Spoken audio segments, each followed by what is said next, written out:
बिस्मिल्लाहिर्रहमानिर्रहीम। अस्सलाम वालेकुम स्टूडेंट्स, कैसे हैं आप सब? होप सो कि मेरे सब बच्चे खैरियत से होंगे, आप बिल्कुल ठीक ठाक होंगे। और बेटा आज जैसे कि आपको पता है कि हम जनरल साइंस पढ़ रहे हैं, तो सबसे पहले तो आप जनरल साइंस की बुक्स निकाल लीजिए, ठीक है जी, और साथ ही अपने नोट्स ओपन कर लें, ठीक है।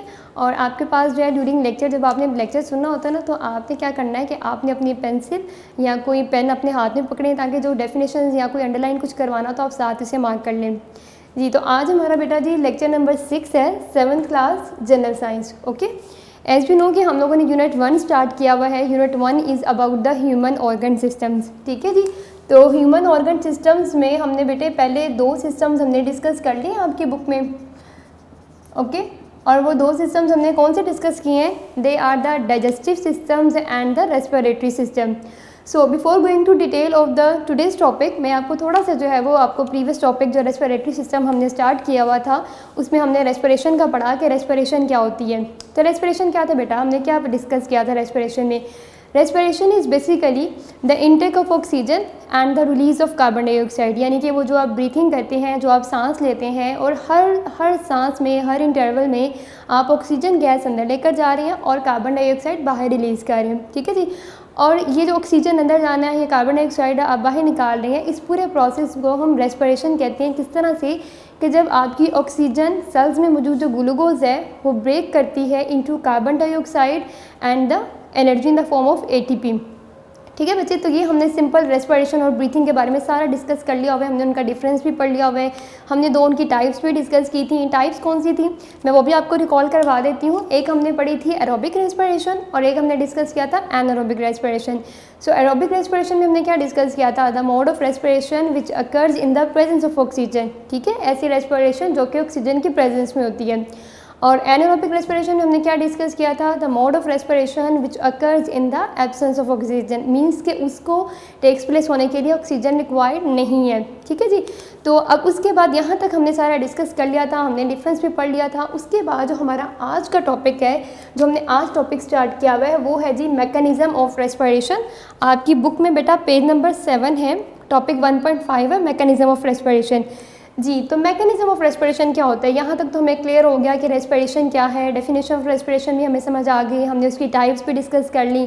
हमें मैकेनिज्म का नहीं समझ आया कि मैकेनिज्म क्या होता है। मैकेनिज्म बेटे बेसिकली उस प्रोसेस को कहते हैं कि जब रेस्पिरेशन आपकी बॉडी में होती है, तो आपकी बॉडी के डिफरेंट ऑर्गन्स में, आपकी बॉडी के डिफरेंट पार्ट्स में जो रेस्पिरेटरी ऑर्गन्स हैं, उनमें ऐसी कौन सी चेंजेस आती हैं जो हमारी बॉडी रेस्पिरेशन के दौरान करती है, ठीक है बेटे। तो उसे हम कहते हैं मैकेनिज्म ऑफ रेस्पिरेशन। आपकी बुक में उन्होंने 5 mode of mechanism of respiration discuss किए हुए हैं, जो इंशाल्लाह आज के लेक्चर में हम सारे कवर करेंगे, ठीक है जी। उससे पहले कि मैं मैकेनिज्म ऑफ रेस्पिरेशन की डिटेल की तरफ जाऊं, हम आपको थोड़ा सा जो है मैं आपको ब्रीफली बता देती हूं कि मैकेनिज्म ऑफ रेस्पिरेशन के अंदर आपने जो उसके मेन प्रोसेस हैं, जो कि हम बार बार डिस्कस भी कर रहे हैं, कि इनहेलेशन एंड एक्सहेलेशन। इनहेलेशन क्या होता है? Simply taking in of oxygen, simple जो आप ऑक्सीजन अंदर लेकर जा रहे हैं, that is called inhalation. Exhalation जैसे कि उसके नेम से रिप्रेजेंट हो रहा है, एक्सहेलेशन मीन्स के कुछ एक्सक्रीट करना, कुछ एक्सपेल करना, बॉडी से बाहर निकालना। तो रेस्पिरेशन के दौरान हम कौन सी गैस बाहर निकाल रहे हैं? कार्बन डाइऑक्साइड, ठीक है बेटे। तो मैकेनिज्म ऑफ रेस्पिरेशन हम स्टार्ट करते हैं। तो इसमें जो सबसे पहला फर्स्ट आपको मैकेनिज्म ऑफ रेस्पिरेशन में नज़र आ रहा है, that is basically the breathing, ठीक है जी। जो फर्स्ट आपको नज़र आ रहा है इसमें, that is the breathing, number 1। अब ब्रीथिंग क्या होता है? ब्रीथिंग की हमने बहुत डिटेल में हमने डेफिनेशन भी पढ़ी थी, हमने उसका डिफरेंस भी पढ़ा था। The simple taking in of air in the form of the oxygen and release of carbon dioxide from the body is called the breathing. अब ब्रीथिंग के अंदर होता क्या? ब्रीथिंग के अंदर बेसिकली आपकी बॉडीज़ के अंदर जो एयर प्रेशर है, जो थोरेसिक कैविटी की मूवमेंट्स हैं, वो चेंज होती हैं। ब्रीथिंग को बेसिकली हम 2 स्टेप्स में कह लीजिए कि हम इसको कैटेगराइज करते हैं, इसको डिवाइड करते हैं। The one is the inspiration and other is the expiration, ठीक है बेटे। तो सबसे पहले मैं इंस्पिरेशन को डिस्कस करती हूँ आपसे। इंस्पिरेशन क्या होता है? मैंने यहाँ पे डायग्राम ड्रॉ की हुई है ताकि आपको एक्सप्लेन करने में जो है वो इजी रहे, आपको साथ साथ समझ भी आती रहेगी। आपकी बुक की डायग्राम है फिगर 1.10A, ठीक है बेटा। आपने साथ साथ, जब मैं बोर्ड पे एक्सप्लेन कर रही होंगी, आपने बेटे साथ साथ आपने बुक के ऊपर डायग्राम को फोकस करना है जी। तो सबसे पहले अगर हम डायग्राम की बात करें तो इसमें हम देखते हैं कि इनहेलेशन का मतलब क्या है। इनहेलेशन का जैसे मैंने अभी आपको मीनिंग भी बताया है कि इनहेलेशन का मीनिंग ये होता है टू टेक इन ऑक्सीजन, यानी कि जब आप सांस अंदर लेकर जाते हैं, जब आप ब्रीथ कर रहे हैं, जब आप ऑक्सीजन अंदर लेकर जा रहे हैं, तो आपकी बॉडी में इन्हेलेशन के दौरान और यू कैन से इंस्पायरेशन के दौरान क्या क्या चेंजेस होती हैं।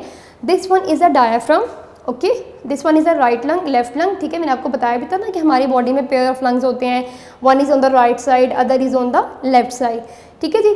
उसके बाद आपको यहाँ पे ये थोरेसिक कैविटी का पार्ट नज़र आ रहा है जिसके लिए एरोज दिखाए गए हैं। थोरेसिक कैविटी यानी कि जो आपके सीने का हिस्सा है, that is basically your thoracic cavity. यहाँ आपकी बुक के अंदर मेंशन भी हुआ है वर्ड थोरेसिक कैविटी। इंस्पायरेशन में देखिएगा बेटा, आपको लाइन नंबर 1 में नज़र आ रहा होगा थोरेसिक कैविटी, ठीक है। ये सीने का हिस्सा है यहाँ पे, जिसको हम थोरेक्स भी कहते हैं, ठीक है। अब उसके अंदर क्या चेंजेस आ रही हैं, रिब्स बेसिकली जो आपकी पसलियाँ हैं, रिब केज जो पूरा आपका रिब केज है, ठीक है। और उसके बाद जो है वो यहाँ पर आपका डायफ्राम, ठीक है। अब इस इंस्पायरेशन के दौरान बॉडी के अंदर क्या चेंजेस हो रही हैं। एयर इनहेल्ड मीन्स कि जब आप ऑक्सीजन अंदर लेकर जा रहे हैं, मेनली इनहेलेशन के दौरान आप कौन सी गैस एयर से अंदर लेकर जा रही हैं, ऑक्सीजन। और आपको याद होगा हमने प्रीवियस लेक्चर में भी डिस्कस किया था, air is consist of 21% of oxygen and 0.04% of carbon dioxide, ठीक है बेटे। तो अब हम इस ऑक्सीजन जब इनहेलेशन हो रही है, अब हम देखते हैं कि हमारी बॉडी में इंस्पिरेशन के दौरान क्या क्या चेंजेस होती हैं। Number 1, volume of thoracic cavity is increased, ठीक है। ये जो एरो की पोजीशन होती है, हमेशा याद रखें कि जब एरो ऊपर की तरफ होता है, कहीं पे शो किया जाता है, अप साइड होता है, तो इट मीन्स कि कोई चीज़ जो है वो इंक्रीज़ कर रही है। अगर एरो की पोजीशन डाउनवर्ड आपको नज़र आती है, कहीं पे भी अगर आप आगे देखते हैं, इट मीन्स कि कोई चीज़ डिक्रीज़ कर रही है जी। तो अब देखिए कि volume of thoracic cavity increase, obviously जब एयर अंदर जाएगी तो थोरेसिक कैविटी का वॉल्यूम इंक्रीज़ हो जाएगा। इंक्रीज़ के लिए आपको अपनी बुक में देखें तो एरोस की डायरेक्शन ऊपर नज़र आ रही है, ठीक है। एयर प्रेशर अंदर डिक्रीज़ होगा, एयर प्रेशर के लिए यहाँ पर उन्होंने जो है वो आपको एरो भी शो किया हुआ है।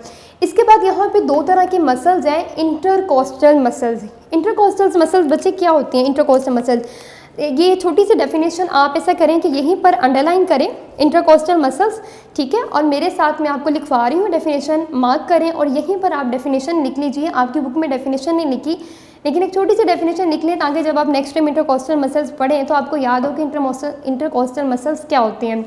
The muscles situated between the ribs that move the chest wall, ठीक है। बहुत सिंपल सी डेफिनेशन है, मैं रिपीट कर रही हूँ, दोबारा से नोट कर लीजिए।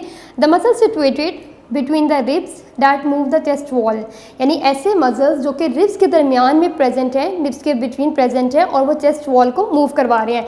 अगर हम यहीं पर देखें तो ये देखें, ये जो आपके रिब्स हैं इनके दरमियान में यहाँ पर जो मसल्स प्रेजेंट हैं, they are basically the intercostal muscles, यानी रिब्स के सेंटर में यहाँ पर जो नेक्स्ट रिब है, मैंने यहाँ थोड़ी डिस्टेंस इसलिए ड्रॉ की हुई है कि आपको थोड़ा क्लियर हो जाए, आपको ज़रा डायग्राम यहाँ पे बोर्ड पे क्लियर नज़र आती है। मैं इसको अलग से आपको ड्रॉ करके दोबारा से बता देती हूँ। The muscles situated between the ribs that move the chest wall, ठीक है। सपोज कि ये आपकी एक rib, then this one is the second one. अब इनके दरमियान में जो ये मसल्स हैं, they are the intercostal muscles, यानी 2 रिब्स के दरमियान में जो मसल्स प्रेजेंट है, they are the intercostal muscles. अब इस मसल्स में एक एक्सटर्नल इंटरकोस्टल मसल्स हैं, एक इंटरनल इंटरकोस्टल मसल्स हैं। एक्सटर्नल इंटरकोस्टल मसल्स यानी कि जो थोड़ा सा बाहर वाली साइड पर हैं, और जो इंटरनल इंटरकोस्टल मसल्स हैं यानी कि जो थोड़ा सा अंदर वाली साइड पर प्रेजेंट हैं, ठीक है। मैंने जस्ट ग्रीन से शो करने के लिए आपको यहाँ दिखाया है। अगर मैं इसी डायग्राम में आपको शो करूँ तो देखें, जैसे ये रिब 1 रिब 2, इनके दरमियान ये आपके एक्सटर्नल इंटरकोस्टल मसल्स हो गए, और ये थोड़ा सा जो अंदर करके हैं, they are the internal intercostal muscles, ठीक है जी। तो इंस्पिरेशन के दौरान थर्ड आपकी बॉडी में क्या चेंजेस होती हैं, ये होता है कि जो एक्सटर्नल इंटरकोस्टल मसल्स हैं वो कॉन्ट्रैक्ट कर जाते हैं और जो इंटरनल इंटरकोस्टल मसल्स हैं वो रिलैक्स हो जाते हैं, ठीक है बेटा। ये आपको हो गया इंस्पिरेशन का प्रोसेस। सेकेंड, उसके बाद इसी तरह से एक्सपायरेशन, ठीक है। ब्रीथिंग में मैंने आपको बताया ना कि हम ब्रीथिंग में आगे 2 स्टेप्स पढ़ते हैं। Inspiration means taking in of oxygen, expiration means removal of carbon dioxide. Inspiration का प्रोसेस आपका यहाँ पे कंप्लीट हो गया बेटे। अब हम नेक्स्ट इसका जो स्टेप्स है ब्रीथिंग का, जो नेक्स्ट स्टेप है जो अभी हमने डिस्कस किया कि ब्रीथिंग के एक्चुअली 2 स्टेप्स होते हैं। Number 1 is inspiration, number 2 is expiration. तो अब देखिए जो एक्सपिरेशन का है उसमें क्या होता है, एयर एक्सहेल। अब एयर में कौन सी ऐसी गैस है जिसको हम एक्सहेल करते हैं, that is the carbon dioxide. Inhale किसको कर रहे थे हम, ऑक्सीजन को। एक्सहेल किसको करेंगे हम, कार्बन डाइऑक्साइड को। जस्ट लाइक डैट, जैसे आपने इंस्पायरेशन में देखा कि आपकी बॉडी में कौन सी ऐसी चेंजेस आती हैं, बिल्कुल इसी तरह बेटे एक्सपायरेशन में भी कुछ चेंजेस आती हैं। अब यहाँ पे एक सिंपल सी चीज़ आपने क्या याद करनी है कि जो इंस्पायरेशन का प्रोसेस है ना, बिल्कुल उसके ऑपोजिट स्टेप्स होते हैं एक्सपायरेशन में। यानी जब ऑक्सीजन अंदर जा रही है तो जो चेंजेस आपने देखी हैं अपनी बुक में आपकी लिखी हुई है, अब बिल्कुल इन्हीं चेंजेस को मैंने ऑपोजिट कर देना है, तो वो यहाँ पर आपका एक्सपायरेशन का आ जाएगा। Number 1, volume of thoracic cavity will be decreased. अब देखिए डिक्रीज है तो मैंने एरो की डायरेक्शन नीचे की तरफ लगाई हुई है, सेम वही स्टेप है, बस अब यहाँ पे volume of thoracic cavity decrease होगा। एयर प्रेशर क्या होगा, एयर प्रेशर यहाँ पर आपको नजर आ रहा है कि एयर प्रेशर जो है वो यहाँ पे इंक्रीज कर जाएगा, ठीक है जी, air pressure will be increased, तो जो एरो की डायरेक्शन है वो ऊपर की तरफ। जस्ट लाइक डैट यहाँ पे इंटरकोस्टल मसल्स का भी बताया हुआ है, उन्हीं इंटरकोस्टल मसल्स को अगर हम इंस्पायरेशन में देखें तो हम इन्हें बिल्कुल ऑपोजिट कर लेते हैं। External intercostal muscles will be relax. जी बेटे अब इस दौरान देखें यहाँ तक आपने जो पढ़ा कि बिल्कुल उसके ऑपोजिट है। नेक्स्ट इसमें क्या होता है, external intercostal muscles will be relax and the internal intercostal muscles will B contract, ठीक है। अगेन मैं यहाँ पर आपको बता देती हूँ वही intercostal muscles, suppose the muscles present between your lips. अब ये एक्सटर्नल इंटरकोस्टल मसल्स हैं, ठीक है, और इसके साथ ही आपके इंटरनल इंटरकोस्टल मसल्स हैं, ठीक है, जो दो रिब्स के दरमियान जो मसल्स प्रेजेंट है। तो एक्सपायरेशन में क्या होगा कि एक्सटर्नल इंटरकोस्टल मसल्स रिलैक्स करेंगे और जो इंटरनल इंटरकोस्टल मसल्स है वो कॉन्ट्रैक्ट करेंगे। ये आपकी फिगर 1.10b एक्सहेलेशन है, जिसमें एक्चुअली अगर हम दोनों में एक और कंपैरिजन देखें तो यहाँ पर आपको डायाफ्राम कॉन्ट्रैक्ट करता हुआ यानी सिकुड़ता हुआ दिखाई दे रहा है, अपनी डायग्राम में देखें बुक पे, और यहाँ पर आपको डायफ्राम की पोजीशन थोड़ी रिलैक्स नज़र आ रही है, यानी थोड़ा वाइड नज़र आ रहा है, ठीक है बच्चे। तो ये हमारा मैकेनिज्म ऑफ रेस्पिरेशन का जो फर्स्ट स्टेप है ब्रीथिंग, वो कंप्लीट हो गया है। उस ब्रीथिंग के अंदर हमने आगे फर्दर जो है उसकी कैटेगरीज पढ़ी हैं, that is the inspiration and the expiration, ठीक है जी। इसके साथ अब हम नेक्स्ट स्टेप स्टार्ट करते हैं कि ब्रीथिंग के बाद हमारी बॉडी में मैकेनिज्म ऑफ रेस्पिरेशन के दौरान कौन सी चेंजेस आती हैं, that is the external respiration, internal respiration, ठीक है। वन बाय वन अब ज़रा उनको भी डिस्कस कर लेते हैं डिटेल में। बच्चे सिर्फ थोड़ा सा उन्होंने यही बताया हुआ है, बाकी जो आपको मैकेनिज्म रेस्पिरेशन में आपको स्टेप्स नज़र आ रहे हैं उनकी डिस्क्रिप्शन नहीं है इतनी, जस्ट 2 लाइंस हैं। आपने सिर्फ उतना ही जितना आपके सिलेबस में आपकी बुक में है, आपने जस्ट इतना ही करना है जी। तो नेक्स्ट मैकेनिज्म रेस्पिरेशन की तरफ चलते हैं। नेक्स्ट हमारा मैकेनिज्म रेस्पिरेशन में जो अगला स्टेप है that is about the external respiration. Second step is about external respiration. हाँ जी, तो एक्सटर्नल का मीनिंग क्या होता है बच्चे? एक्सटर्नल वर्ड हम कॉमनली यूज़ भी करते हैं। एक्सटर्नल कहते हैं बाहर को, ठीक है, बाहर वाली कोई चीज़ है, बैरूनी, ठीक है, आउटसाइड। अब एक्सटर्नल रेस्पिरेशन में क्या होता है, एक्सटर्नली आप अपनी बॉडी से जब वो कौन सी गैस रिलीज कर रहे हैं, कौन सी गैस आप बॉडी से बाहर एक्सहेल कर रहे हैं। एक्सहेल में भी अपने वर्ड एक्स पढ़ा, एक्सटर्नल अब पढ़ने लगे carbon dioxide. Now during this process the exchange of gases occurs by the different process between the alveoli and the blood capillaries. यानी इस प्रोसेस में एक्चुअली तो गैसेज एक्सचेंज ही है ना, एक्सटर्नल रेस्पिरेशन में भी गैसेज एक्सचेंज है, इंटरनल रेस्पिरेशन में भी गैसेज एक्सचेंज है। अभी जब मैं इसके फ़ौरन बाद आपको इंटरनल रेस्पिरेशन करवाऊंगी ना तो आपको ज़्यादा अच्छा समझ आएगा, ठीक है। अब इस प्रोसेस में क्या होता है कि जो आपका गैसियस एक्सचेंज है, मेनली होना तो गैसियस एक्सचेंज ही है ना जी बेटे। यहाँ पे गैसियस एक्सचेंज का बताते हुए मैं थोड़ा सा आपको रिकॉल करवा दूँ कि हमने गैसियस एक्सचेंज कहाँ पे पढ़ा था। लंग्स के अंदर जाकर बेसिकली गैसियस एक्सचेंज होता है, फाइनली गैसियस एक्सचेंज होता है। और वो गैसियस एक्सचेंज कौन करवाता है? वो गैसियस एक्सचेंज हमारे लंग्स में मौजूद स्मॉल जो स्ट्रक्चर्स हैं एल्विलाई, ठीक है, they are the basically structural and the functional unit of the lungs, ठीक है बेटे। तो ये जो गैसियस एक्सचेंज है एक्सटर्नल रेस्पिरेशन में किसके थ्रू हो रहा है? By the help of the diffusion process.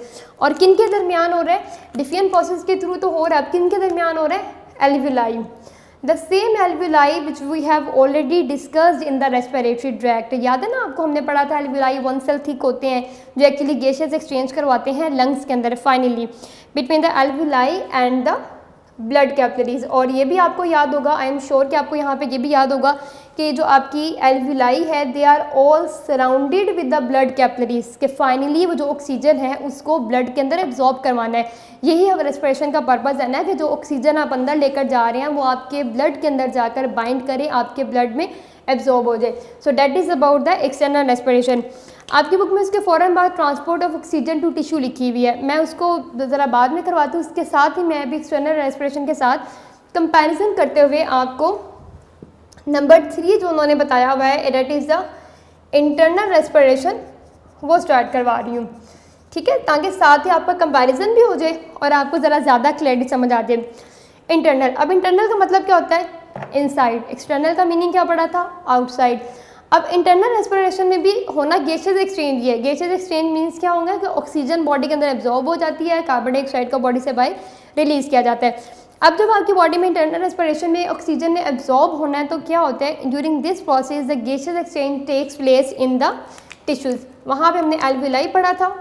यहाँ पे जो वर्ड आपको नजर आ रहा होगा अपनी बुक के अंदर, that is the in the tissues, and this one is also known as a cellular respiration. Tissue की भी एक छोटी सी डेफिनेशन मैं आपको लिखवा देती हूँ, मार्क कर लीजिए। यहाँ पे वर्ड टिश्यू, यहाँ पे डेफिनेशन गिवन नहीं है। एक छोटी सी डेफिनेशन जब आप इसको पढ़ रहे होंगे तो आपके अंडरस्टैंडिंग के लिए छोटी सी डेफिनेशन लिख लीजिए, टिश्यू को अंडरलाइन करके उसके ऊपर ही लिख लें पेंसिल से। Similar cells combine together to perform the same function, to perform the similar function, और you can say specific function, ठीक है। Same cells combine together to perform same function. जब सेल्स कंबाइन करते हैं, एक जैसे सेल्स कंबाइन करेंगे और वो एक ख़ास फंक्शन परफॉर्म करते हैं बॉडी के अंदर, तो उसे हम टिश्यू कहते हैं, ठीक है बेटे। Similar cells combine together to perform the similar function is called a tissue. तो इंटरनल रेस्पिरेशन के अंदर आपकी जो रेस्पिरेशन में जो गैसेस एक्सचेंज है वो किस लेवल तक हो रहा है? टिश्यूज़ तक, ठीक है। इसको हम सेकेंडली क्या कहते हैं? That is also name as a cellular respiration.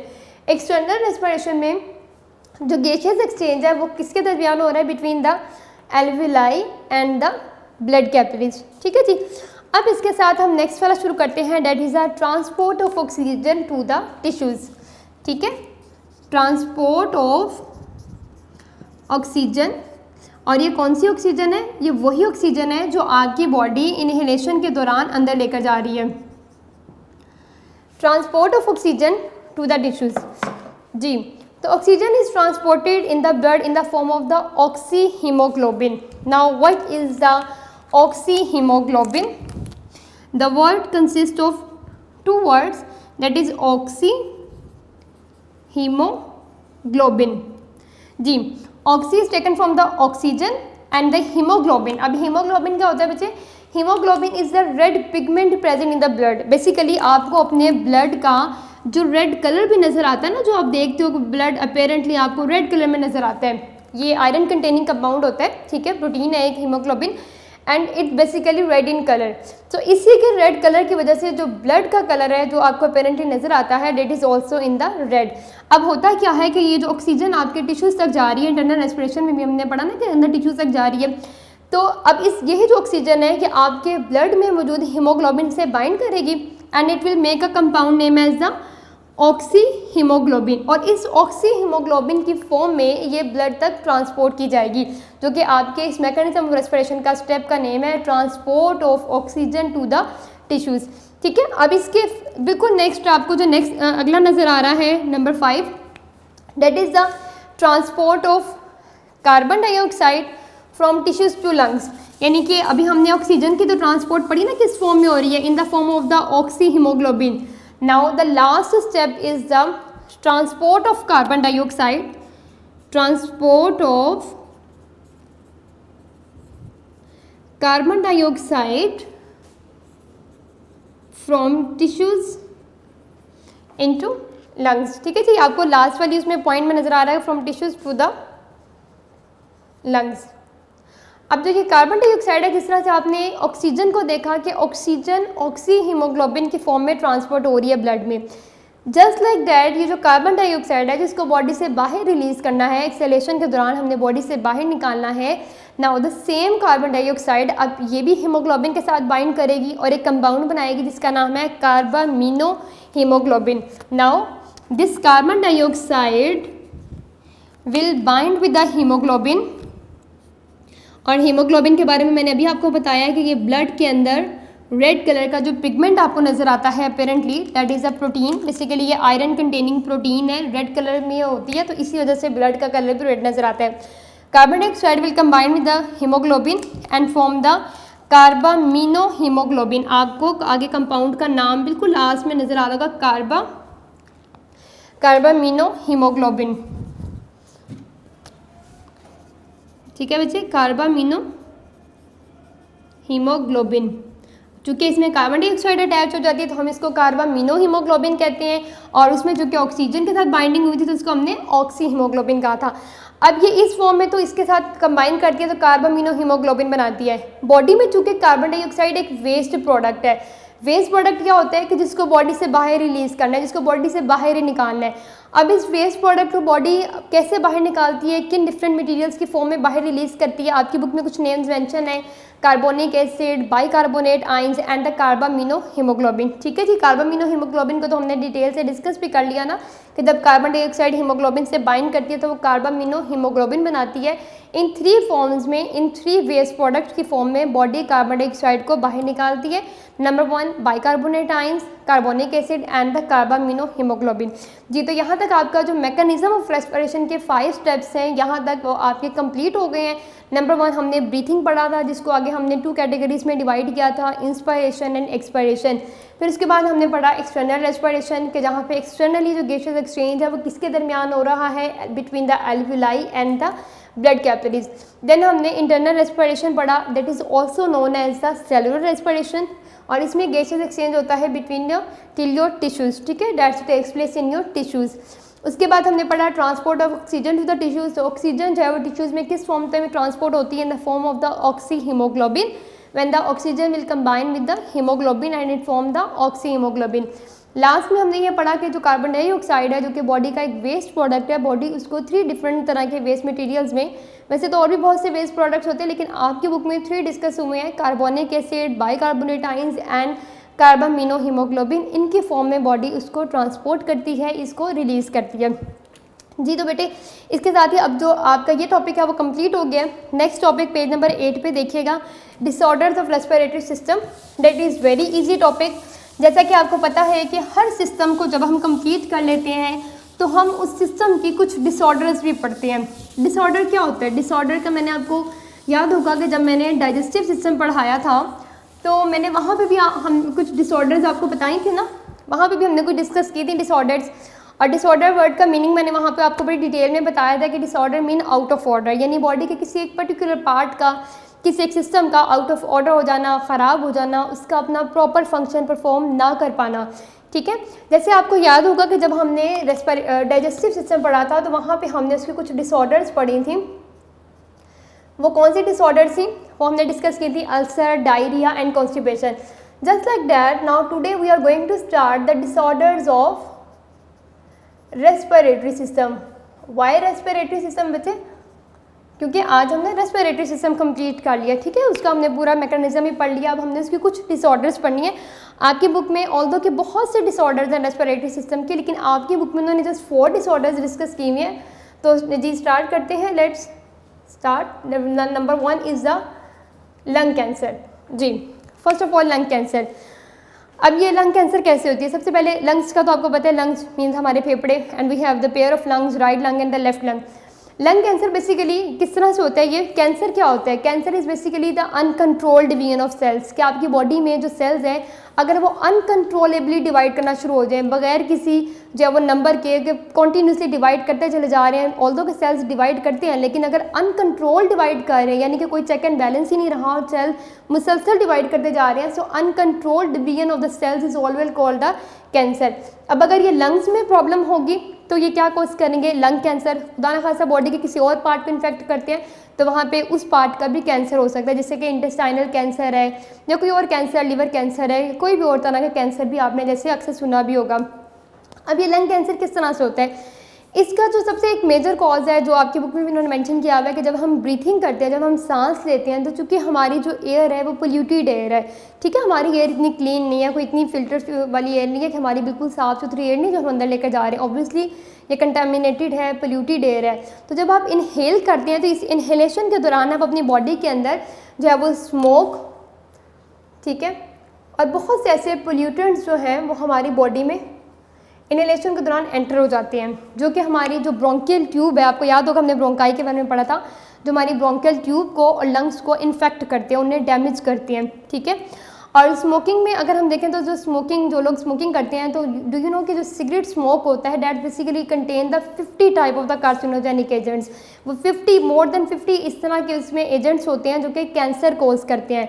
तो लंग कैंसर की एक बहुत बड़ी रीज़न पाकिस्तान में या वर्ल्ड वाइड जो है वो बेसिकली स्मोकिंग भी है, ठीक है जी।